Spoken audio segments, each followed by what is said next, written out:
Hello friends, माझं नाव नेहा आहे आणि तुम्हाला सर्वांना माहिती आहे की मी कुठे राहते. म्हणून मी डबल सांगणार नाही. सो मी आज छान आणि सोप्या पद्धतीची कांदा टोमॅटोची चटणी बनवते आहे. त्याच्यासाठी मी घेतलं राईस ब्रान ऑइल. हेल्थसाठी चांगलं असतं म्हणून मी राईस ब्रान ऑइल यूज करते. बाकी तुम्ही कोणतंही ऑइल यूज करू शकता. जास्तीत जास्त मोहरीचं ऑइल यूज करतात, पण ते तसं छान नाही लागत त्याच्यामुळं मी राईस ब्रान यूज करते. तर मी त्याच्याआधी सर्वात आधी टाकलं आहे मोहरी तडक्यासाठी एकदम छान लागते. आणि त्याच्यानंतर मी टाकले लसणाने टेस्ट खूप छान येते. अद्रक लसूण आणि मोहरीची फोडणी बसली की चटणी खूप छान लागते. तुम्ही पण एकदा टेस्ट करून बघा. मी छानशी रेसिपी तुमच्यासोबत शेअर करते कारण तुम्हाला आवडेल म्हणून. सोपी आहे, करायला काही अवघड नाही आहे. तर आम्ही याच्यामध्ये घेतले एक मोठा टोमॅटो,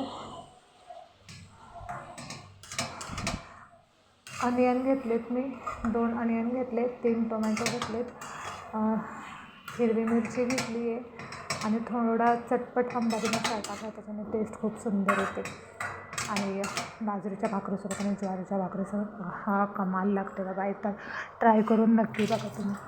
त्याच्यानंतर हे थोडंसं वाफू द्यायचं आहे. वाफून झालं की थोडं मीठ टाकायचं त्याच्यावर वरतून. मला कोथिंबीर आवडत नाही त्याच्यामुळे मी ते टाकत नाही, पण कोथिंबीरने टेस्ट छान येते असं म्हणतात. सो तुम्ही पण ट्राय करा.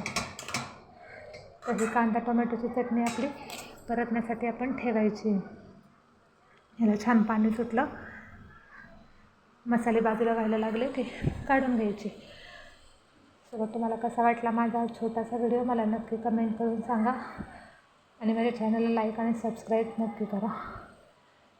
मी डॉक्टर जरी असले तरी खूप छोटी मोठी आहे, छोटे डिश बनवते, पण आवडते सर्वांना. मला वाटलं होतं की कोणाला आवडणार नाही, माझ्या हातचं कोणी खातं की नाही. एवढी पण वाईट डिश नाही बनवत मी, पण रोज नवीन काहीतरी ट्राय करत असते.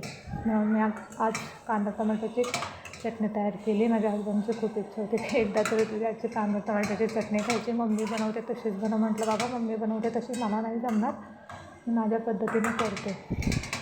मग छोटी तरी मी मम्मींना शेवटी विचारलंच. म्हटलं मम्मी तुम्ही कशा बनवतात? म्हटलं मला हे म्हणत आहेत कसं बनवायचं म्हणून. तर मला मम्मीने सांगितलं अशी बनव. मी तसं ट्राय केलं आहे, पण मला एवढं परफेक्ट नाही जमलं, पण मग मी माझ्या हिशोबाने केलं आहे.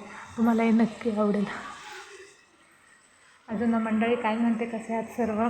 सॉरी मी तुम्हाला लेट विचारलं कसे आहात म्हणून. ऑफकोर्स आपण सगळे नीटच असतो, पण हल्ली उन्हाळा खूप वाढला आहे आणि अजून वाढणार आहे. सो त्याच्याबद्दल सर्वांनी काळजी घ्या. बाहेर निघताना चेहऱ्याला स्कार्फ रुमाल वगैरे बांधत जा.